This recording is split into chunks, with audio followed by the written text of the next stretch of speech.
Hello student, Lucy একাডেমিতে তোমাদেরকে আবারও স্বাগত জানাই। তোমরা যারা ক্যালকাটা ইউনিভার্সিটিতে পল সায়েন্স জেনারেলে থার্ড সেমিস্টারে পড়ছো, তাদের জন্য আজকে ভিডিওটি খুব গুরুত্বপূর্ণ হতে চলেছে। তো তোমরা জানো যে তোমাদের দুটো ইউনিট আছে। প্রথম ইউনিট থেকে 10 নম্বরে একটি এবং দ্বিতীয় ইউনিট থেকে 10 নম্বরে একটি এবং 15 নম্বর থেকে 15 নম্বরের প্রথম ইউনিট থেকে একটি লিখতে হয় এবং দ্বিতীয় ইউনিট থেকে একটি লিখতে হয়। তোমাদের যে বড় কোশ্চেন আছে সেই কোশ্চেনের সাজেশন আজকে ভিডিওটি আমি দিতে চলেছি। তোমাদের যে বড় কোশ্চেন আছে সেই বড় কোশ্চেনে 15 নম্বর এবং 10 নম্বরের প্রশ্নের সাজেশন আমি দিতে চলেছি। তো চলো শুরু করা যাক। তোমাদের যে লাস্ট মিনিট সাজেশন, সেই সাজেশনে আমি কিন্তু এখানে ইউনিট ওয়াইজ ভাগ করে দিয়েছি। 15 নম্বর এবং 10 নম্বরে সেভাবে করে কোনো ভাগ করেনি, আমি ইউনিট ওয়াইজ ভাগ করেছি। অনেক সময় দেখা যায় যে ক্যালকাটা ইউনিভার্সিটিতে যে 10-এর কোশ্চেন 15-তে দিচ্ছে এবং 15 কোশ্চেন 10-এ দিচ্ছে, তাই তোমরা সেভাবে না করে তোমরা একটু 10 এবং 15-তে দেখে নাও। তো দেখো প্রথম ইউনিট থেকে কি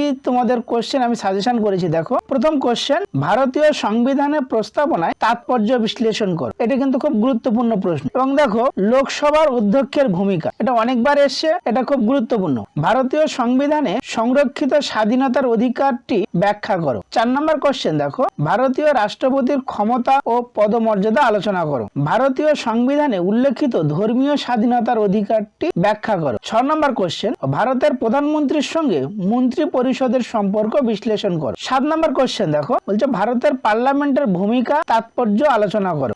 অথবা যে কোশ্চেনটা আসে পার্লামেন্টের সঙ্গে মন্ত্রিসভার সম্পর্ক। দেখো 8 নম্বর কোশ্চেনে কি আছে, ভারতের সুপ্রিম কোর্টের গঠন ও কার্যাবলী আলোচনা করো। অথবা হাইকোর্টের ক্ষমতা ও কার্যাবলী আলোচনা করো।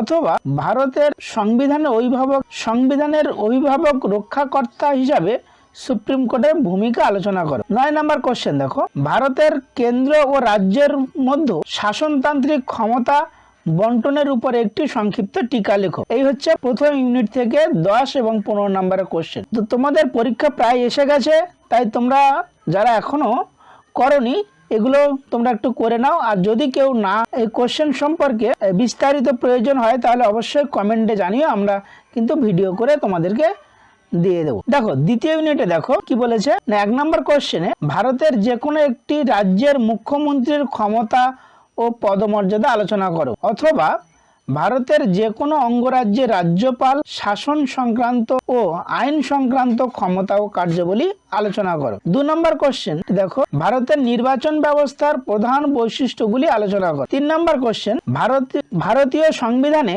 73 নম্বর এবং 74 নম্বর সংশোধনের তাৎপর্য ব্যাখ্যা করো। অথবা গ্রাম পঞ্চায়েতের কার্যাবলী আলোচনা করো। 4 নম্বর কোশ্চেনে দেখো, 1990 সালে ভারতের দল ব্যবস্থার বৈশিষ্ট্য আলোচনা করো। অথবা ভারতের আঞ্চলিক দলের উদ্ভবের কারণগুলি আলোচনা করো। অথবা ভারতের জোটবদ্ধ রাজনীতির প্রকৃতি ও প্রবণতা আলোচনা করো। এই যে অথবা যে কোশ্চেনগুলি আমি তোমাদেরকে দিয়েছি, এগুলোর থেকে কিন্তু এরকম এইভাবে কোশ্চেন আসে, তাই আমি কিন্তু তোমাদেরকে এইভাবে করে দিয়েছি। তো তোমরা কোশ্চেনগুলো একটু ভালো করে দেখে নিও। দেখো 5 নম্বর যে সাজেশনটা আমি করেছি সেটা হচ্ছে ভারতের পরিবেশ আন্দোলনের উপর একটি টিকা লেখো। অথবা ভারতের কৃষক আন্দোলনের উপর একটি টিকা লেখো। 6 নম্বর কোশ্চেন, ভারতের নির্বাচন কমিশনের গঠন কার্যাবলী আলোচনা করো।